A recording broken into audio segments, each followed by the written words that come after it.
Wow. Oh, geez, ladies and gentlemen, didn't see you there. Welcome back to another episode. We've got Gene Baur today. Everybody knows Gene Baur. How you doing, Gene? I'm doing great. How are you doing? It's good. It's good to finally meet you. I've been wanting to get you on the program. We've had lots of different prominent animal rights activists, vegans. We had Captain Paul Watson on the program. Um, Now we have one of the most legendary farm sanctuary guys in the world. So I have to ask you right off. Everybody tells a story when they turned, right? When they said, "Whoa, this doesn't seem right. Let me see if I can make a concession to the animals. Stop eating them. Stop torturing them." What was your story? How did you say, "You know what? I'm not going to do this." For me, it was incremental. My first kind of glimpse at what happens to animals in the food system was when my grandmother told me how veal calves were raised. This was back in the 1970s. And I said, I'm never eating veal. These animals confined in crates, chained by the neck their whole lives. Didn't seem right. I didn't want to be part of that. As time went and I learned more about the factory farming system, it was just appalling to me. But I grew up believing I needed meat for protein, and like all of us, or many of us. So when I learned that I could live well without eating animal products, I went vegan in 1985, and then I co-founded Farm Sanctuary in 1986, and I've been doing this work ever since. Wow, wow. And you never turned back. There's not a moment that you look back and said, the regret I think is very low with many people who do it for the sake of the animals. Yeah. No, I mean, I've actually kind of deepened my commitment to being vegan, honestly. The more I have seen and the more I have learned and the more I have come to understand the impacts of Sure. our animal agriculture system, the more deeply committed I've become. So no, I've never thought about turning back. Is there, and then there are things that go deeper beyond what you would just assume. A lot of people don't understand dairy. What happens to the dairy cows? They get turned into veal, et cetera. But then you get into stuff like bees and honey, and why can't you eat honey? And then also almonds, because they need the bees to create the almonds. So uh, Yeah.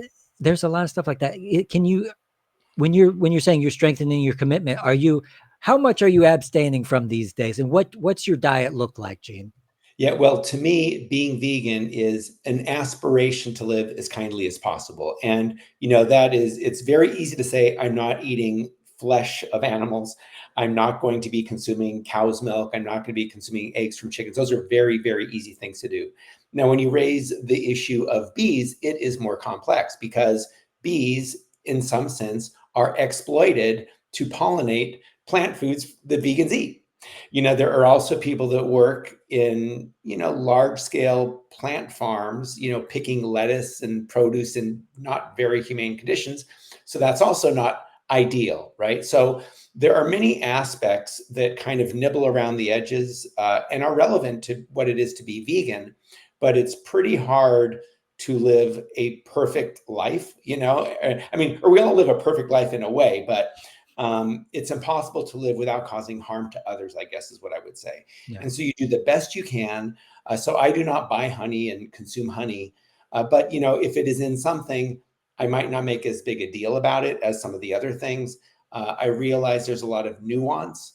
And to me, what I've really come to is I want to create relationships that are based on mutuality instead of relationships that are based on extraction and exploitation. And for me, being vegan really is about trying to respect and honor others and to live in a way that I feel good about that does not cause others unnecessary harm. And ultimately, again, to create relationships of mutuality where, every party who's part of the relationship comes out better off because of it, instead of the opposite. So that's kind of a broad principle I try to look at when I'm thinking of how do we live on the planet. And, I fly in airplanes, which isn't ideal. I, live a fairly affluent lifestyle relative to many people in the world, and that's not great. Use more energy than many people. So, I'm far from perfect, but I certainly am trying to be more conscious and trying to take concrete steps towards living with a lighter footprint and with more mutuality and compassion for everybody on the planet, human and non-human. And we have to be okay. We can't flagellate ourselves to death, because then that becomes something where people look at veganism and being kind to animals as this huge chore where I have to give so many concessions to, and it's not. That's not necessarily the case. And you coming incrementally, I think I really advocate for that. Come on slowly. Try it on Fridays. Go from there. Do you feel more vindicated now that this nutrition science has, since you've become vegan many years ago, are you vindicated in knowing that it's actually much healthier now? Yeah, no, I definitely feel validated, that this makes sense and you can do this. I don't know about vindicated just yet. I mean, we got a long way to go before we're kind of in the world I dream about being in. But the fact that eating plants and not harming animals is good for us physically feels very good. It's also good for the planet. In the United States, 10 times more land is used to feed farm animals than to feed people. So we could feed more people with less land, fewer resources. We could, take on the climate crisis in a significant way by eating plants instead of animals, because when you have wild space, you can start sequestering carbon and building biomass and sucking down greenhouse gases. So, eating plants is good for the environment. It's good for us. It's good for wild animals. We're destroying habitats around the world to feed farm animals, to grow soy and corn and use land for grazing. So this is causing a loss of biodiversity, which is another problem. And then, eating animal products literally clogs our arteries, shuts down our heart function. So it's bad for us physically. It's also bad for us, I would say, emotionally. Can you imagine what it would be like to work in a slaughterhouse where your job for 8 hours a day is cutting the throats of other animals? It's dehumanizing, and it's violent for everybody involved. So the whole food system and these relationships of cruelty and exploitation and extraction are harmful to the animals in the system, but they're also harmful to the people. And one of the biggest problems, I think, is sort of an attitude of entitlement and superiority that sort of develops when when we're behaving in a way that implies we are entitled to kill others as just a normal course of business. And it undermines our empathy. So to me, a big part of this is to build our empathy, which is a really important part of our humanity. And exploiting other animals, or frankly, exploiting other people, or destroying the earth and natural ecosystems, are senses of entitlement that undermine our ability to empathize and care about others, which I think is really, really important. So what you're touching on there is intersectionality, the idea that these type of things are interlinked. And we have Dr. Melanie Joy on the program a lot. Great lady. She wrote a bunch of books about intersectionality, and I think that it's hard not to see. We cast so much shade on ethnocentrism. Oh, we don't like that racist kind of behavior. But when it comes to anthropocentrism, it's like, hey, why not? Humans are wonderful. And I have evidence to the contrary, but nevertheless. So when it comes to, and this is an important question that I battle with vegans all the time, is now some vegans say, well, I want to eat the Beyond Burgers and I can eat the candy and I can have all the vegan junk food. And I say, why not do the whole food plant-based thing so you have a little longevity so you don't quit and say, oh, I felt terrible on that vegan diet. What do you think about that? I mean, I think what we eat has profound impacts on our health and well-being. And, we have choice and we can decide what we want to eat. And, Beyond is a choice that many people will make because it tastes a certain way that they're familiar with. People like candy also. They're not harming others, but they are harming themselves. A little Uh, bit. Little yeah, bit. yeah. And less with Beyond than with candies and junk like that. But I think that, the ideal is a whole food, plant-based diet. And beans are a great source of protein. They also have a lot of fiber, which is one of the things we really need much more of, especially in affluent countries. But, if somebody's not causing harm to another animal or to somebody else, I think it's ultimately their choice. If they want to smoke, I would discourage people from smoking, but they're not necessarily hurting somebody else. And that's where, for me, it becomes a much bigger, impactful conversation.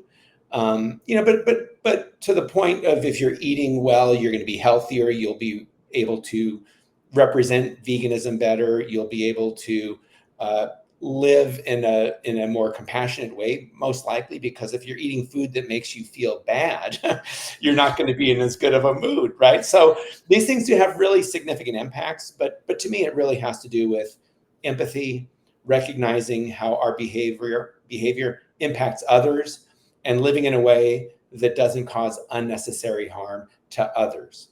And it could also be said that when we harm ourselves, we become, a less kind version of ourselves. And in that sense, we could be harming others. But at the end of the day, really, we are all connected.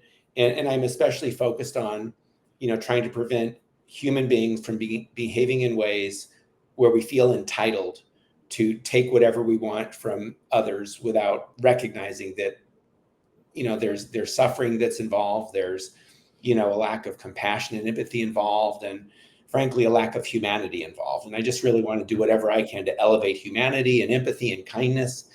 And people have different habits about eating, but if they're not harming others, and that to me is one of the most important things. Yeah, speaking about not wanting to, harm other people, you would do well. Also, we need people like you in government right now, because also we seem to take things that don't belong to us quite a bit. Oh, yes. Oh, yeah. It's a whole system of extraction, right? And Yeah. an appropriation of resources. At Farm Sanctuary now, we're working on a resource-based approach to system change. And part of our hope is to start moving the billions of dollars that are currently used to support factory farming and shift that towards community-oriented, plant-based agriculture. So yeah, how do we live on this planet in a way that is equitable, that is fair, where everybody can live well without, being afraid of being exploited. And there are other ways that in the political realm, where there's this forms of extraction and appropriation, not just of resources, but even of identities. And an example of this is in the dairy industry, where you have many small dairy farmers who are really struggling. Suicide rates are high. They're losing their farms. And so there's a lot of sympathy for these small dairy farms who are struggling.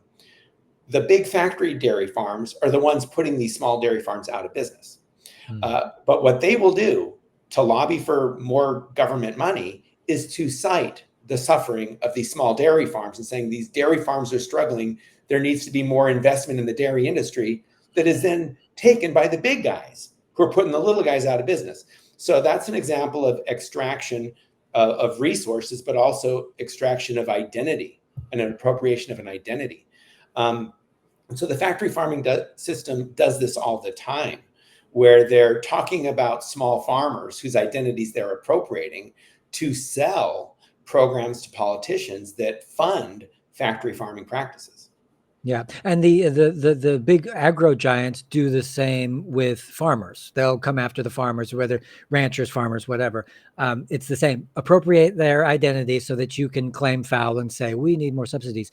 What's our team doing to try to get those subsidies shifted away from things that are harming our health and our environment and the animals, and shifting them towards China? Say what you will about China, they have long-term planning over there, and they've planned that they've rolled with the plant-based scientific literature, and they said over the next 5 years we're going to actively change. And I know that the profit motive in the United States, it makes it very hard for things to switch. So what are we doing, Gene, on our team to see these subsidies and the policy move our direction? Well, there's a couple of projects we're involved in that I'm very excited about. One of them has to do with this idea of carbon ranching in place of cattle ranching, where you take land that has been used for grazing and you let it rewild. And as it rewilds, it sequesters carbon. And there's these developing carbon markets. So theoretically, this is a very nascent early idea right now. And we're working with Pat Brown, the founder of Impossible Foods, on this. In fact, we have a project with him in California to demonstrate how if you just let grazing land go wild, you can sequester carbon and earn carbon credits, earn income from the carbon markets, which again are still in process of developing. But that's a way to use existing machinery, in a sense, economic machinery to subsidize and support more healthy practices with the land that don't harm animals. So that's one example. Another that I'm really excited about is we're working with an organization in North Carolina called the Green Rural Redevelopment Organization. And what they're doing is delivering medically tailored meals for populations at risk of diet-related illness, things like diabetes, heart disease, and so on. And so there are community educators, and they are working across the state of North Carolina, working with anchor institutions like hospitals and schools to deliver vegan meals to push off disease. And these are being supported by health organizations, by insurance companies, by institutions who have something to gain by preventing unnecessary healthcare costs. And last year, they were able to deliver about 1.4 million vegan meals in place of animal-based meals. And it's focused on improving health. But it's using the existing network, right? The healthcare network, insurance companies, hospitals, to incentivize healthy behavior. And so that's an example of a resource-based approach to system change. Resources that these institutions would be spending are now being shifted to encourage people to eat plants instead of animals, and to be able to get off their medication and be healthier as a result. Well, maybe without pointing fingers, who are the biggest obstacles, and are you getting pushback within the meat industry and stuff? Who are the people that are kind of standing in the way? I think one of the biggest obstacles is our societal belief that eating animals is okay, right? So that's one thing that we just need to continue challenging, and also challenging this idea that eating meat is natural and it's good for us and it's good for the planet and it's good for the animals. They'll even make that argument sometimes, believe it or not. But in terms of the industries we're up against, of course, the meat industry, the dairy industry, the egg industry, the pharmaceutical industry is part of it. Insurance industry is part of it too, because there's all kinds of government money for disaster relief and things like that. The healthcare system, can be problematic. A lot of doctors, instead of encouraging their patients to eat plants to become healthier, prescribe medication because it's easier to do. And the pharmaceutical and the medical industries are a little too closely intertwined, I believe. But within the medical profession and within the pharmaceutical world, there are people that are starting to see things differently and in a new way. So there are these big industries that have been benefiting from the current system, but there are also people within those industries that are recognizing that what we're doing is very expensive, and the outcomes, like the healthcare outcomes, for example, have not been very good. The environmental outcomes of our factory farming food system have not been very good. And it's really one of the big obstacles is just focusing on what's important, and getting people to pay attention to the impacts of our food choices. And that's an ongoing process. It's easy to get distracted about crazy things politicians are doing, and we need to pay attention. We absolutely need to pay attention. But we also need to take action and do things that are pragmatic on a daily basis. And the good news is each of us can make decisions about how we eat. For the most part, some folks don't have a whole lot of power or access perhaps, but many people do have an ability to make conscientious choices about the way we eat. And when we vote with our dollars and support a local community-oriented plant-based food system, that can add up over time to create a significant shift. And there's small things happening, but there's a long way to go. Yeah, I think we can work within the economic system as it is, even though it is failing and it is ridden with problems. But like you touched on, we have private equity firms that have vested interests in both Coca-Cola and diabetes medication, which creates huge conflicts of interest that we'll never really be able to get out from under, because this is our political dogma. This is our economic ideology. We believe that poor people deserve to be poor, et cetera, et cetera. We do a lot of... Human beings are really good at rationalizing all kinds of crazy stuff, right? Because you could even say that Coca-Cola and diabetes I mean, that's an aligned interest, right? They Yeah. sell more of the one and they make more of the money on the other. Same thing Yeah. with animal agriculture. The majority of the antibiotics used in the US are fed to farm animals. And then people get sick and need heart medication. That's another opportunity for sales for the pharmaceutical industry. So now this is this whole machine that we need to untangle, start identifying ways that each of us can make conscientious daily decisions that ultimately serve our interests instead of eating food that makes us sick, which we're doing in this country and in many affluent countries. And also, we should, I think, make choices that we can feel good about.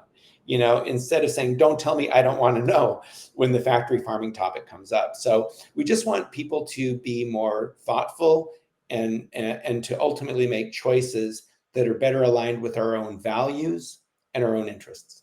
Yeah. It's interesting. I heard that people have a tendency not to be able to take away something from a scenario. If something is broken or there's some trouble, our first instinct is to add something to it rather than to take something away. And abstaining from things has been such a powerful thing for me in my personal life. After I abstained from quit smoking and quit, doing all these bad habits, having the junk food, and then go vegan. And then you realize, humanity sort of needs to start to abstain from a lot of these past behaviors. So, on a more positive note, obviously you get around a lot. Okay, you're well known. I'm sure you get to travel now and again. Is there a lot of hope? Is there a lot of hope in the air? Are we moving forward? And are there hot spots of veganism popping up all over the world that you can really be proud of? Well, I was just at our sanctuary this weekend, and that's a hotspot of veganism. I always get a sort of shot in the arm to be among other like-minded people with animals who've been rescued from the slaughter industry. So that's a place where I get immense hope and positive feelings. But you got to look at the whole world. And, for me, there's things to be concerned about. The fact that animal agriculture is spreading around the world, that as countries become more affluent, they tend to eat more animal products. That's a problem. I think that a significant part of the positive change is going to happen at the community level. So I guess that's where I really see the hope and the opportunity. And it's because at the community level, there is more transparency and you can actually see what is happening. Whereas if you go to a health food store and buy a humane product or a sustainably raised product, it might have come from a long way away, and the practices may not really have been sustainable, but because you're so removed from it, you wouldn't know. And there's a strong interest in marketing things and making them sound better than they are, which is why, again, I'm a big fan of local connectivity between consumers and farmers, because if a farmer says they're doing something and you're right down the street, you can see if they really are doing what they said they're doing. Whereas if they're across the country, it's a lot harder. Is it true or is it false that when you have these grass-fed beef, that this doesn't necessarily mean that these cows are out in the pasture? Are they just bringing the grass into the cages that they keep them in? It really varies from operation to operation, but in the case of the beef industry, believe it or not, most cattle young in the early parts of their lives are on the range in the beef industry. Now, there's also dairy calves that sometimes are raised more in a situation like a feedlot, but most beef cattle also, towards the end of their life, go to a feedlot and are fed grain. So, what is grass fed, and for what period of their life are they grass fed? And at the end of the day, how are we living with these other animals? Are we treating them with respect, or are we entitled to exploit and kill them? And the other thing with the cattle industry is that, it's another way to colonize land, right? In North America, for example, right? You replace the bison with the cattle. So there's other aspects to cattle grazing. So even if they're on grass, that's less bad than being in a feedlot, but they will mostly go to a feedlot anyway. But there's this whole other aspect of how do we occupy the land and what is appropriate. And I Well, think grazing cattle on land is not good for wildlife, and there's all kinds of problems with, killing wild, wolves and coyotes and things like that. As far as I could tell, too, it's completely inconceivable that the current beef appetite of the public could not. We would need like 3 extra Earths in order to really get all the animals that you eat pasture raised. Yeah, no, it's insane. I mean, raising animals for food requires immense amount of land, and so the only real solution is to reduce or eliminate, the consumption of so many animal products. Yeah. So one of the kickers for people that are on the fence about it or think that the diet that we have is unnatural is that fact we got to take B12, and which for me it's not a big fuss. Obviously, B12 comes from a fermented process or a fermentation process. Uh, Fairly easy and cheap to make, and then you take it whenever you need it. I take a multivitamin every couple of days or something, and that's good enough for me. um, wh- what are some of the other hurdles like uh, for people?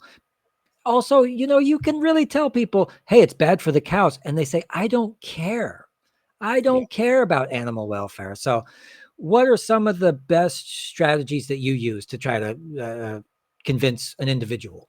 I mean, I thought a lot of it really depends on what is important to that individual. If Right. somebody, for example, has heart issues or their family, has a history of, heart disease, say, look, you're able to reduce your risk of heart disease by eating this way, eating plants instead of animals. That's important to some people.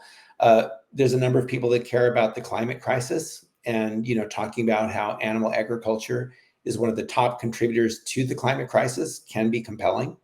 Although oftentimes environmentalists tend to rationalize and not really see that amazingly. Yeah. Don't want to see it. Uh-huh. Uh-huh. One of the best things I think vegan activists can do is to bring tasty food and to share it with other people. I mean, as simple as that sounds, I think that's one of the most effective ways to show that, hey, this tastes pretty good. Because I've talked to people and they know I'm vegan and they say that's admirable, but I could never go vegan. And the same people, after they try a tasty vegan meal, say, "Oh, this isn't so hard. I think I could do this." So we like to look at ourselves as these very conscientious beings, but we're kind of very convenience and oriented, and just showing people that it can taste good makes a big difference. I'm very proud to say my wife and her 80-year-old parents, they came over, they ate tempeh and they liked Yeah, it. nice, nice. I love it. Score a point for our team. Yes. Yeah, so I hope that all this kind of good momentum that we had built in the movement the last 10, 15, 20 years, it keeps going. Um, what else can we be doing in the meantime? Obviously, I'm trying to interview as many people as I can. If people don't have a lot of income, what are some good ways that we can be activists? Not just stop eating, but also outreach and stuff like that. What do you recommend? Yeah, no, I think education is absolutely critical. This can be done through social media. It could be just done person to person. I think living as a positive example of as a vegan, that we're social animals. We rub off on those around us. So, and as a vegan activist, also just being somewhat respectful that not everybody's going to go vegan overnight. So I would say support incremental steps.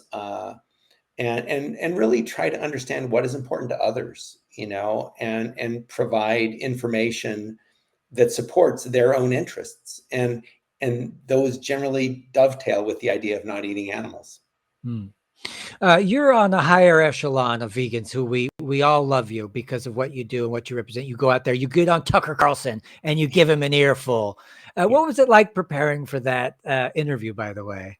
I didn't really prepare. I didn't know what I was getting into, honestly. And some folks sort of said, "Why are you even doing this?" And I thought, well, a lot of his viewers probably haven't even thought about this, and what do I got to lose, Oh But my it was God. amazing. He agreed with practically everything I said. It was amazing, you Yeah, know. I don't, he has been just a huge jerk for a long time. And now he's sometimes he talks and he gives you that look like he's listening. And then all of a sudden he goes, well, I guess that makes sense. And I couldn't Yeah, believe it. it was Um, amazing. It was amazing. Yeah. I'm proud of you. You did good. And when you first came up though, the look on your face, you're like, you look like why am I here? What's going to happen What's next? this going to be like, man? And he wanted to provoke right away. Yeah. Say, you're telling everybody they have to be vegan. And why are you doing that? And I said, I'm not actually saying that. I'm just encouraging people to think about the way they eat. So he wanted to be very combative right from the beginning. And I just didn't fight back. I just sort of, talked about what I thought was important. And thankfully it went very well. Yeah. One of the most important things I think too is letting people know that they can do whatever they want. You can do whatever you want. You have the freedom to choose, and it's only when you become pushy that it seems to go the other direction. But nevertheless, then you have Trump, the orangest, most fascist person on the planet right now, who says, "I'm going to try me some of that vegan food." And I thought, well, that's something. Yeah, for me, it's all about what the ideas are and the behaviors are, and I try to make it less about the personal, And there might be some individuals that kind of don't make me feel happy when I hear what they're saying, but it's really what they're saying and the energy they're putting out into the world. And so, if somebody, no matter who they are, puts out positive energy, I want to try to grab onto that and build on that. And then, yeah, if they're doing something I'm not crazy about or that is truly harmful, I will also speak about that, but try to do it in a more, not as in a personal way, more in a principled way. Like, why is this wrong? And I think that for me anyway has worked pretty well. Yeah. You've had success. Have you had any personal stories where you were personally proud of somebody that you saw go from, you know, unenlightened to enlightened that you were helped play a role in? Was there anybody any anecdote that you remember? I mean, the Tucker Carlson interview is pretty good, I think. Epic, epic. Yeah. But I think, it's just many interactions with people who come up to me and they say that, after learning about these issues and seeing the work of Farm Sanctuary, they've had a whole change, and they've stopped eating animals. And in some cases, they've, been able to get rid of health problems, which is beautiful to see. But just the energy around trying to create a kinder world is something that for me is really important. As far as anecdotes, I guess, there's also the non-human anecdotes that Please. are beautiful, where you see individuals whose lives are changed. And, a story I often tell is about this calf who I found left for dead in a practically comatose state in an alleyway at a stockyard in upstate New York. He was an unwanted male calf born on a dairy farm, and he was very sick, so he was being left to die. And the stockyard worker let me take him to the veterinarian, who said, "What are you wasting your time for? It makes no economic sense." And I said, to me, it's not about economics, it's just about trying to help this individual. And she finally gave him intravenous fluids. I brought him back to the sanctuary. And, slowly the light started coming back into his eyes. He was able to lift his head. He was able to suckle from a bottle, and he was doing very well physically, it seemed, but he really wasn't thriving. And there was something wrong, and I didn't know what it was.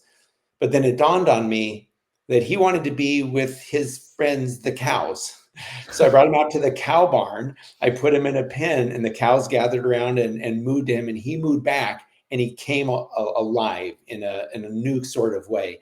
And it really speaks to how cows and other animals are social animals, just like human beings. And so just watching his recovery, and he ended up weighing close to 3,000 pounds. His name was Opie, and he lived almost 20 years with us. And just sort of being able to go out on the farm and see Opie enjoying life and knowing where he had come from, and to see that sort of healing and transformation was something that I always got, and I still am very inspired by. Yeah. Oh my God. You just almost got me crying there. We've rescued a stoat a few weeks ago, and it was the most rewarding thing that happened all year. This little baby stoat was in the gutter, and we thought we have to do it, It's And beautiful, right? Yeah. it's the only thing for me, especially for the voiceless little critters. If something happened to me, I'll just go on a thing. I was traveling a long time, very homeless, very cold, very wet, very poor, and the dog was the only thing that really was there for me, thick and thin. While people abandon you and stuff, animals tend to be extremely loyal and extremely down to earth. And like George Carlin said, chickens are decent people. They pay attention to who they're with, right? And they don't want to be in a violent relationship, right?